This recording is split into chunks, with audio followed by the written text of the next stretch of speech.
नमस्कार, साफ संदेश से मैं अनिल कौशिक। न्यूज़ बुलेटिन 7 बजे में आप सभी दोस्तों का स्वागत है। दोस्तों, कार्यक्रम की शुरुआत हमेशा की तरह मुख्य खबर से करते हैं और आज भी हम बात करेंगे बादरा आसपास की तमाम खबरों की। और दोस्तों, आज जो बादरा में राजनीतिक धमाका हुआ है और एक प्रकार से राजनीतिक सरगर्मियां तेजी के साथ बढ़ी है और बलवान पूनिया की जो सभा थी उसके मायने क्या है, उसकी भीड़ क्या थी और कहां से साधन आए, इसका क्या असर हुआ और कांग्रेस पार्टी पर कितना बड़ा दबाव होगा इस भीड़ भरी सभा का। दोस्तों, सारी चीज़ों पर हम विस्तार से बात करने वाले हैं आज। और इसके अलावा अन्य आसपास की खबरों पर भी बात करेंगे। दोस्तों, बिरानी में धरना प्रदर्शन अभी भी 46 दिनों से जारी है, उसकी भी बात करेंगे। आज सांसद राहुल कसवां भी बादरा में आए थे। दोस्तों, एक कार्यक्रम में उन्होंने भाग लिया, उसके बारे में भी आपको बताएंगे। हमने एक उनसे विशेष वार्ता भी की थी, उसके बारे में भी चर्चा करेंगे। और चर्चा करेंगे दोस्तों विस्तार से आसपास की तमाम खबरों की। और आज जो सभा हुई और पिछले काफ़ी दिनों से चर्चाओं का बाजार गर्म था कि विधायक बलवान पूनिया इस सभा के माध्यम से कोई बहुत बड़ा ऐलान कर सकते हैं। तो क्या वो ऐलान हुआ? क्या वो जो टारगेट था वो टारगेट अचीव हुआ? इन सारे विषय पर आप बात करेंगे। और सभा का भी जो भीड़ थी उसका हम एकदम सटीक आंकलन करने का प्रयास करेंगे, जो कि आपके भी गले उतरेगा और निष्पक्षता के साथ इसकी समीक्षा करेंगे। दोस्तों, तो सबसे पहले मैं सभा की बात करूं और राजनीतिक विश्लेषण की बात करूं, उससे पहले जल्दी से मैं आपको आसपास की तमाम खबरें दोस्तों बता देता हूं। जो गणेश पूजा महोत्सव 19 सितंबर को गणेश चतुर्थी के साथ जो प्रारंभ हुआ था उसका समापन हो चुका है। दोस्तों, विसर्जन के साथ ही जो मिट्टी की प्रतिमा गणेश जी महाराज की बनाई जाती है उसके साथ दोस्तों जो यात्रा निकली, विसर्जन यात्रा जिसको कहते हैं, उसके बाद में मूर्ति का विसर्जन हुआ। और ये शानदार कार्यक्रम जो है श्री गणेश पूजा महोत्सव ये संपन्न हुआ, चाहे वो डोभी का हो या फिर बादरा के हो, सारे के सारे कार्यक्रम संपन्न हुए। तो दोस्तों, ये 20वां आयोजन था और इस आयोजन में अनेक अतिथि आए और शानदार भजन संध्या का कार्यक्रम हुआ और बड़ी संख्या में महिला श्रद्धालु भी इसमें शामिल हुई। इसके अलावा दोस्तों, बिरानी धरना की बात कर लेते हैं। लगातार 50 दिन होने को आए, आज 46 दिन हो चुके हैं बिरानी धरना में। तो बिरानी धरना में दोस्तों क्या विशेष है और क्यों लगातार ये धरना चल रहा है, क्यों मांगे नहीं मानी जा रही है और इसके मायने क्या है, आखिर ये कब तक चलेगा? क्या यूं ही चुनावों के दौरान भी धरना प्रदर्शन जारी रहेगा या फिर आचार संहिता लगते ही ये धरना प्रदर्शन उठाना पड़ेगा? दोस्तों, इसको लेकर मैं आपको बताऊं तो ये धरना मांग पूरी होने वाली दिखाई नहीं देती है दोस्तों, क्योंकि अब जिन मांगों पर किसान अड़ चुके हैं वो है 21 दिन का पूर्व की भांति रेगुलेशन, जो कि पिछले 4-5 वर्षों से तो संभव दिखाई नहीं देता, क्योंकि 40 दिन से अधिक का रेगुलेशन हो चुका है सिंचाई पानी का। किसानों के लिए ये सबसे बड़ी और गंभीर समस्या है। जिन जिन के खेतों में सिंचाई से पानी पहुंचता है और उनके जो घरों में संपन्नता आई है, उनके खेतों में जो फसलें लहराती हुई उनके दिल को सुकून प्रदान कर रही थी दोस्तों, वो एक प्रकार से सारी की सारी खुशी पिछले कई सालों से काफूर हो चुकी है। तो ये धरना प्रदर्शन कब तक चलेगा, मांगे मानी जाएगी नहीं मानी जाएगी, लेकिन आज 46वें दिन शहीद आजम भगत सिंह के जयंती अवसर पर दोस्तों यहाँ पुष्पांजलि अर्पित करते हुए भगत सिंह जी की प्रतिमा पर किसानों ने ये शहीद दिवस मनाया दोस्तों। और इसके अलावा दोस्तों बात करें अन्य खबरों की, तो एक बहुत बड़ी खबर है, श्री राम रोटी सेवा लगभग 25 वर्षों से संभाग की सबसे बड़ी संस्था के रूप में बादरा में फलीभूत हो रही है दोस्तों। और इसकी खासियत है कि मात्र 3 लोगों द्वारा ये संस्था प्रारंभ की गई और आज 25 वर्ष सिल्वर जुबली के नज़दीक पहुंच चुकी है।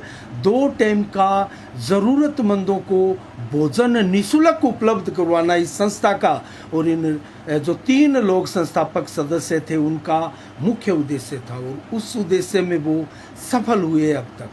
और अब इस संस्था को अपना एक भवन मिल चुका है स्थानीय नगर पालिका की बदौलत। चेयरमैन प्रतिनिधि रफीक कुरैशी द्वारा दोस्तों ये शानदार सौगात जो है संस्था को प्रदान की गई और इसमें विशेष सहयोग रहा विधायक बलवान पूनिया का।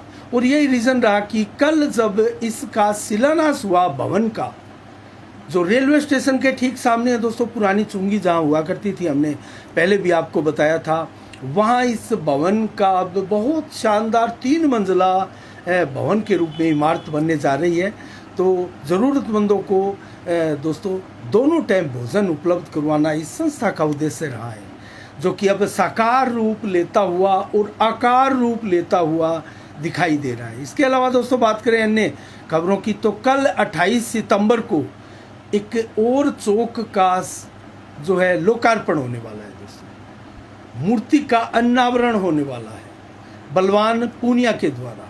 मैं बात कर रहा हूं दोस्तों हिसार बाईपास पर बनी महाराजा अग्रसेन चौक, और वहां लगेगी प्रतिमा महाराज अग्रसेन की। उस प्रतिमा का अनावरण कार्यक्रम कल बलवान पूनिया के दोस्तों सानिध्य में होगा और यहाँ बड़ी संख्या में अग्रवाल जन भी शामिल होंगे।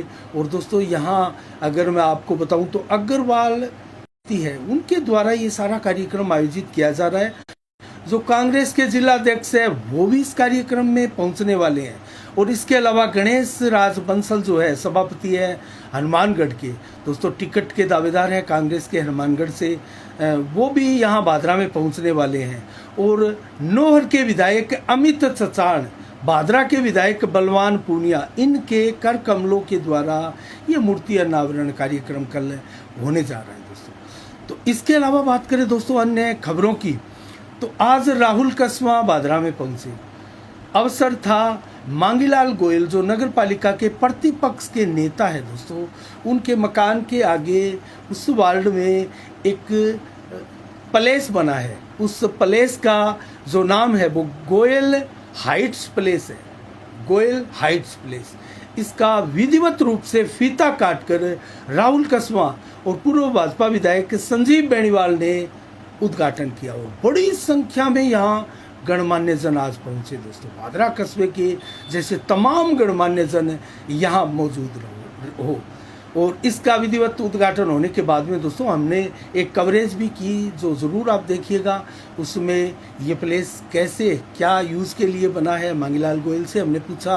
और सांसद राहुल कस्वां काफ़ी समय बाद हमें सामने मिले तो कैमरे में उनको लेते हुए हमने कुछ सवाल पूछे, वो चाहे फसल बीमा क्लेम को लेकर हो या रेलगाड़ियों की जो सौगात लगातार दी जा रही है उसको लेकर हो, या फिर भाजपा की जो एक योजना है एक प्रकार से सांसदों के टिकट काटकर विधानसभा के टिकट उन सांसदों को देने का, ये सवाल भी हमने उनसे पूछा था। और जिस प्रकार से वसुंधरा राजे सिंधिया को 25 सितंबर को जयपुर में हुई पीएम नरेंद्र मोदी की सभा में इग्नोर किया गया और उनको भाषण तक नहीं देने दिया गया दोस्तों, उससे कहीं ना कहीं पूरे राजस्थान में चर्चाओं का बाजार गर्म है। बल्कि मैं तो कहूँगा पूरे देश में अब ये चर्चा है कि राजस्थान में भाजपा क्या करने जा रही है, क्योंकि मध्य प्रदेश में एक बार ऐसा लगने लगा था कि शिवराज चौहान का चेहरा भाजपा ने आगे कर दिया है सीएम फेस के लिए, लेकिन राजस्थान में अब 25 सितंबर के बाद में भाजपा ने कुल मिला के अब ये संकेत भी दे दिए हैं कि वो किसी भी राज्य में किसी भी सीएम फेस के नाम पर चुनाव नहीं लड़ने जा रही है, वो पीएम मोदी के नाम पर ही चुनाव लड़ने जा रही है। तो क्या है इसके मायने दोस्तों, इसकी हम आगे कभी समीक्षा करेंगे। लेकिन ये सवाल हमने राहुल कस्वां से पूछा था तो वो इसका उत्तर कुछ कुल मिला के टाल भी गए और साथ में ये भी कहा कि वसुंधरा राजे हमारी सबसे सीनियर लीडर है, उनको कोई इग्नोर नहीं कर सकता। तो इससे क्या संकेत मिलता है दोस्तों, गुटबंदियां अभी है भाजपा में प्रदेश स्तर पर हो या केंद्रीय नेतृत्व हो दोस्तों, गुटबंदियां सारी जगह है। अगर स्थानीय भाजपा की भी बात करें तो गुटबंदियां हैं, कांग्रेस का भी यही हाल है, भाजपा का भी यही हाल है। तो ऐसे में क्या होगा प्रदेश में, ये विषय हम एक बार छोड़ देते हैं इसको। आगे विस्तार से इसको लेकर हम समीक्षा करेंगे। लेकिन लगे हाथों मैं आपको बता दूं तो भाजपा की टिकट सूची जो है वो जल्दी 1-2 दिन में ही आने वाली है दोस्तों। वो सूची लगभग तैयार है और उसमें नाम जो है विश्वस्त सूत्रों की माने तो 67 नामों पर लगभग सहमति बन चुकी है। फाइनल मोहर लगनी बाकी है कोर कमेटी की। तो आज अमित शाह भी जयपुर में आए हुए थे और इसको लेकर व्यापक विचार विमर्श भी हुआ और कोर कमेटी को जो बीजेपी का एजेंडा है, फार्मूला है, उसके बारे में भी अवगत करवा दिया गया है कि इस फार्मूले पर हमें फाइनल रूप से चुनाव लड़ने हैं। तो अगर ऐसा हुआ, अमित शाह का फार्मूला पार्टी पर हावी हुआ, तो वसुंधरा राजे के लिए नए जगह मिले, ऐसा भी संभव हो सकता है। इसको लेकर हम आगे बात करेंगे। ये भाजपा की भीतरी रणनीति है जिसका खुलासा तो भाजपा नहीं कर रही, लेकिन जो संकेत मिल रहे हैं, जो बॉडी लैंग्वेज आ रही है इन नेताओं की, जो केमिस्ट्री आ रही है और जो एक दूसरे के सामने से निकल जाते हैं, बात नहीं करते हैं, ये चीज़ें यहाँ निकल कर आ रही है, इससे हम अंदाज़ा लगा सकते हैं। और दोस्तों ज़्यादा इस पर हम नहीं बोलेंगे, लेकिन अब हम बात करते हैं दोस्तों अन्य खबरों की। मैं जल्दी से आपको बता दूं, फिर आते हैं आपको जिस चीज़ का इंतजार है उस समीक्षा पर। दोस्तों आदर्श रामलीला कमेटी का आज बलि पूजन हुआ और ये आदर्श रामलीला कमेटी का मंचन जो है वो 12 अक्टूबर से होने जा रहा है दोस्तों। इसकी रिहर्सल धूमधाम से आयोजित की जा रही है और सीताराम जी शास्त्री द्वारा आज विधि विधान पूर्वक मंत्रोच्चारण के साथ बलि पूजन का कार्यक्रम किया गया। और इस अवसर पर संस्था अध्यक्ष सुनील स्वामी और इसके अलावा राजेश स्वामी, शिव कुमार स्वामी, महेश सैनी आदि दोस्तों रामलीला कलाकार पदाधिकारी उपस्थित रहे।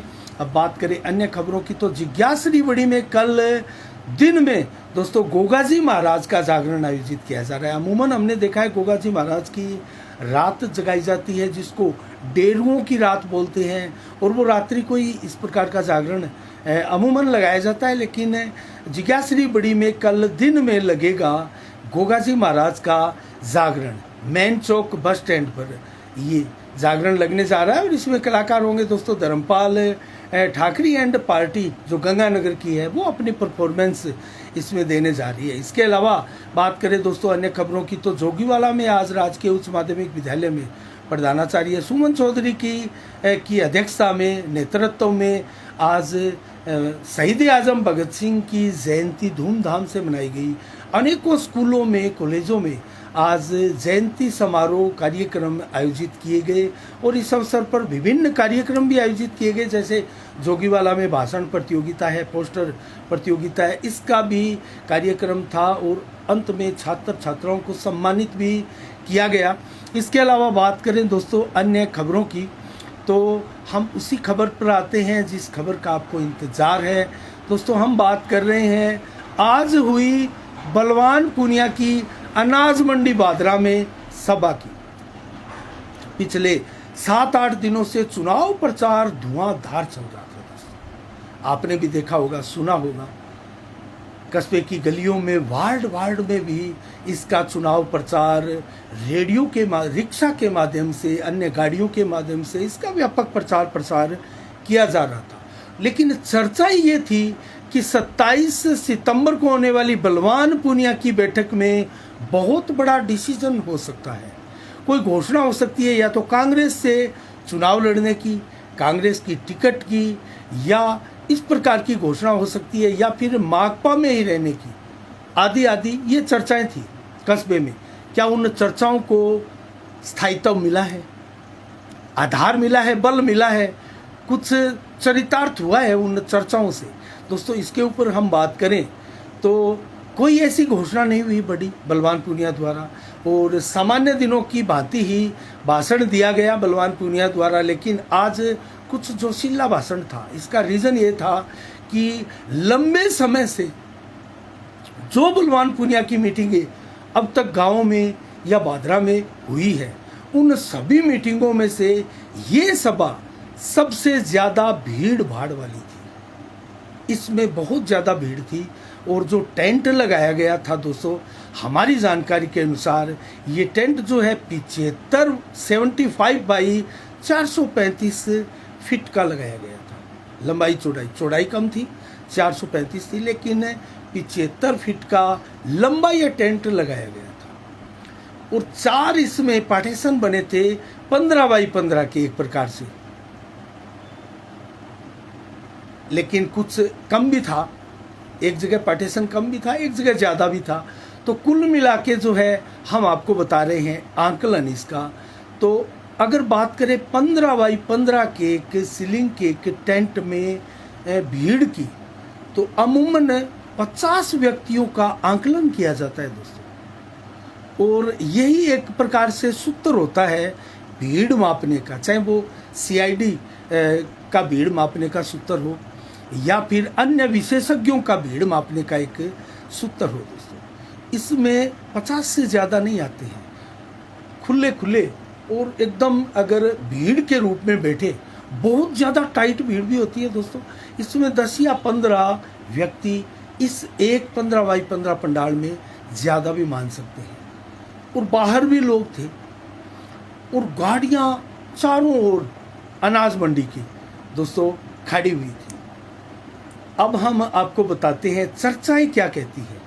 इसके मायने जानने से पहले, समीक्षा करने से पहले चर्चाओं की मान लेते हैं। चर्चाएं क्या थी इसको लेकर। विपक्ष आरोप भी लगा रहा है, एक प्रकार से विपक्ष के जो नेता है, उनके समर्थक है, वो सोशल मीडिया पर क्या कैंपेन चला रहे हैं कि बाहर से भीड़ आई थी, हरियाणा से आई थी, नौर से आई थी, तारानगर से आई थी, बुकरका से आई थी। तो दोस्तों इस प्रकार की बातें भी यहाँ अक्सर देखी गई और सुनी गई। इसका सच क्या है दोस्तों? प्राय बड़ी जो भीड़ होती है और बड़ी जो सभाएं होती है, इस सभा को हम बड़ी सभा में लेते हैं। अनाज मंडी में थी, उसमें बहुत ज़्यादा कैपेसिटी नहीं है, जैसे भादरा का खेल मैदान है उस जैसी कैपेसिटी नहीं है, लेकिन उसके अनुसार ही बात कर लेते हैं। उसमें जो भीड़ आ सकती है, उस जिस हिसाब से एक साइड से बीच में मंदिर है, उस साइड में भी इतनी ही जगह है, इस साइड में भी इतनी जगह है, मंडी के चारों एक प्रकार से जो पेरा फेरी सा बनाया हुआ है मंडी में। एक साइड में ये सभा थी और वो सभा में जो पंडाल लगाया गया था सड़क के एकदम ऊपर, वो पंडाल खचाखच भरा हुआ था। एक प्रकार से पूरा पंडाल जो लगाया हुआ था जिस सोच के साथ, वो सोच जो है वो कंप्लीट थी और उसके अनुसार सभा में खुशी भी देखी जा रही थी, उत्साह था। तो ये भीड़ कितनी थी? चर्चाओं की माने तो कोई इसको 5,000 बता रहा था, कोई 10,000 बता रहा था, कोई 15,000, कोई 20,000, कोई 25,000, कोई 30,000। आखिर ये भीड़ कितनी थी? ये कोई पैमाना नहीं होता दोस्तों। कोई जो मर्जी आए, जिसका जितना अनुमान है, आंकलन है, उस हिसाब से भीड़ का वो आंकलन कर देता है हर सभा में। इसके फार्मूले होती है, इसका एक प्रकार से प्रैक्टिकली फार्मूला इसका होता है दोस्तों। उसके अनुसार इसकी भीड़ का आंकलन जो है वो किया जाता है। और जो टेंट लगते हैं वो 15 बाई 15 की सीलिंगों के पार्टीशन अलग अलग बनते हैं और वो 15 बाई 15 के कितने कॉलम हैं, कितनी लंबाई है, कितनी चौड़ाई है, बाहर कितने लोग हैं और मैदान से बाहर कितने लोग हैं, बाजारों में कितने लोग घूम रहे हैं, सभा में कुल कितने साधन आए हैं, गाड़ियां आई हैं, कहाँ कहाँ से आई है। ये सारी चीज़ें दोस्तों, किसी भी सभा का आप मेजरमेंट करेंगे तो ये सारी चीज़ें आपको अपने जहन में, दिमाग में बिठानी होगी। आप एक एंगल से इसको नहीं कर सकते। तो भीड़ का आंकलन भी हम आपको बताएंगे और इस सभा के मायने भी हम आपको बताएंगे। लेकिन उससे पहले मैं आपको बताऊं तो बहुत ज़्यादा उत्साह था इस सभा में। जितने भी संबोधन करता थे, वक्ता थे, उनमें उत्साह था। युवाओं की भीड़ अच्छी खासी थी, क्योंकि युवाओं की टीम बलवान पूनिया के साथ पास अच्छी है। बलवान पूनिया यूथ ब्रिगेड के नाम से भी बलवान पूनिया ने जो ब्रिगेड बनाई है, अच्छा खासा इसका प्रचार प्रसार भी हुआ। अब मैं आपको ये रियल बताता हूँ जो हर सभाओं में होती है और इसमें भी हुई। हरियाणा से भी बड़ी संख्या में गाड़ियाँ आई, वो हरियाणा नंबर की गाड़ियाँ थी। लेकिन क्या ये सत्य है कि वो हरियाणा नंबर की सैकड़ों गाड़ियाँ वो हरियाणा से ही आई थी, लोड होकर भरकर, सवारी उसमें जो भरी थी वो हरियाणा की थी? दोस्तों इसका हम कहीं कोई इसको बारे में हम नहीं बता सकते आपको, लेकिन हरियाणा नंबर की बड़ी संख्या में गाड़ियां आई और कतार में आई, हमने भी उनको देखा। और दोस्तों नौर से भी बड़ी संख्या में गाड़ियां आई, तारानगर से भी बड़ी संख्या में गाड़ियां आई है, एलनाबाद से भी गाड़ियां आई है, बुकरका से भी बड़ी संख्या में साधन आए हैं। अन्य कई गाँव हैं, पंडितावाली आदि आदि कई गाँवों की सूचना है हमारे पास। कहीं से 10 गाड़ी, कहीं से 5 छोटी गाड़ी, कहीं से 3, कहीं से 2, ये गाड़ियां अन्य गाँवों से भी आई है। और अमूमन आपको मैं बता दूं, हर सभा में आती है, हर नेता की सभा में आती है। बलवान पूनिया की सभा में कोई नई ये गाड़ियां नहीं आई है। अब भीड़ का आंकलन करें, भीड़ कितनी थी, सबका कितना आंकलन भीड़ के रूप में था, इसके बारे में मैं सटीक आपको आंकड़ा बताऊंगा दोस्तों। लेकिन उससे पहले कांग्रेस की बात कर लेते हैं। कांग्रेसियों में मायूसी थी, क्योंकि इस सभा से जो उत्साह झलक रहा था उससे कांग्रेसियों में घबराहट थी। पहले ही कांग्रेसी जयपुर की भाग दौड़ कर रहे हैं, बलवान पूनिया हटाओ, कांग्रेस बचाओ, इस प्रकार के बैनर लगे, जयपुर में प्रदर्शन किया जा रहा है।